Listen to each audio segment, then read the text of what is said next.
Hey guys, Chris again from ClassicVWBugs.com, and in this tip I want to talk to you about gutting your car down. In my humble opinion, when it comes to gutting your car, like you see here, this is a 1954 sunroof bug that we're doing. This is another project in our Build-A-Bug program, and for all of our restorations we gut our car down to a bare shell and then send it off to our painter. In my opinion, this is the way to go if you want a really nice paint job. It could also help keep the cost down on the paint jobs. It helps the painter out in the long run because he doesn't have to tape things off and mask off any areas. So what I'm going to do is I'm going to get behind the camera here, and we're going to go around this bug right behind me, and I'm going to explain to you, what to gut, where to gut, how to gut, and how to categorize it and whatnot, and so you can send your car off and get a really nice paint job. Okay, let's get to work. Okay, so as I stated before, this is a 1954 bug that we are restoring as part of our Build-A-Bug program. And as you can see, I basically stripped this car basically down to just basically a rolling shell right now. We took all the fenders off. As you can see, the fenders are here on the ground.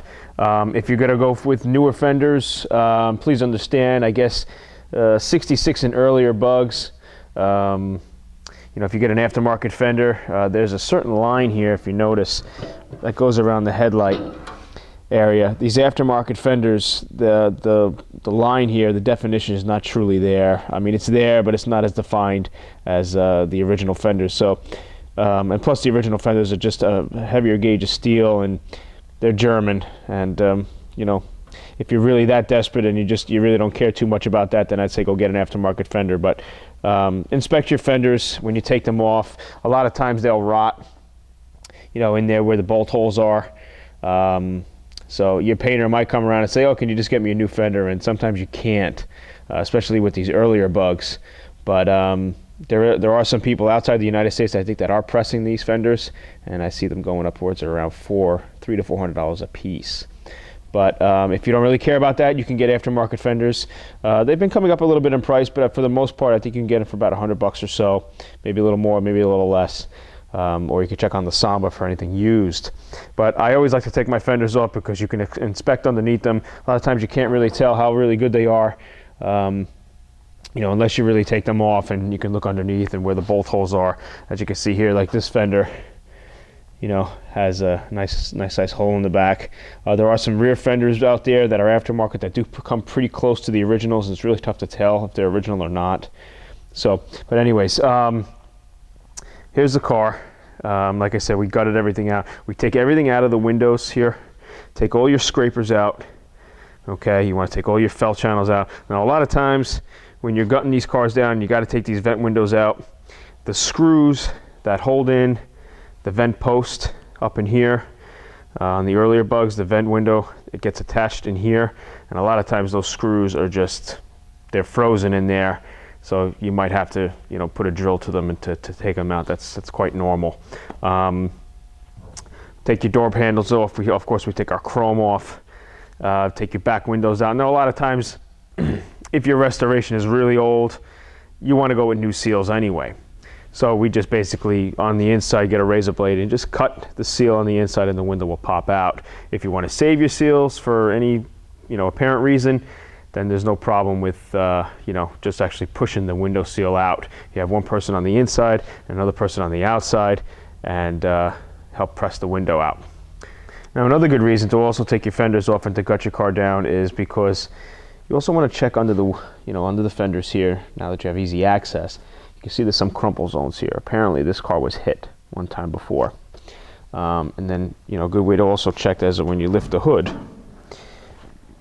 you can check inside the tub area and see if there's some crumple. There's some crumple down at the bottom here, and on this side as well. I know it's a little dark there, but these are continued reasons why you want to gut your car down, because you need to inspect everything. And if you want your car to look nice and look like a showpiece, or even just as a good driver, I mean, you want the car to be straight, and in the long run, you want to be satisfied with the final product. Now, the interiors, of course, we take everything off, take the door panels off. We even take the regulators out. Most of the time the regulators are just held in here with 10mm bolts. So you could just take those out, and you want to categorize everything either in cans or in bins. We have some bins over here. Right now we kind of just threw them in the bins for now, but later on I'm going to categorize everything in sections and, you know, put like dash components in one bin, you know, window components in another bin, handles and whatnot in another bin, you know, that sort of thing. So you can always do that, or you get some cans and label stuff up. I also had another video where you can get those boxes with sections in them. Usually they're liquor boxes, and they have dividers in them, and then you can put the parts in each divider to make things simple. But we're using these bins right now because we have a few cars right now under restoration, so we keep red bins for this car and we have yellow for another car and whatnot. So as you can see, we come around back here. It's also good to take your engine out, because if you plan on painting inside your engine compartment or even rebuilding your engine, now is the time to take it out before it goes off to paint. Here's the engine for this car that we took out. This is a 36 horsepower engine that came in the 54 Bug. So we're basically going to be breaking this engine down, cracking open the case, steam cleaning the case, getting all new parts, pistons and cylinders and bearings. And so when our car is done, it's basically 0 miles. Now, most of the cancer spots we see a lot of times on these early Bugs and even the later Bugs, you see these the bumper bracket mounts. Now a lot of times they'll sell this mount. They'll sell the bracket that you can take off and weld on. But a lot of times it's so rotted that it's even behind here, the metal is gone. If just the bracket itself is rusted, and when you chisel this off and then the metal behind is okay, then you could just get this piece. If not, I would say you cut this section. They sell a whole section here from straight down and over. It'll give you all new metal and the new bracket.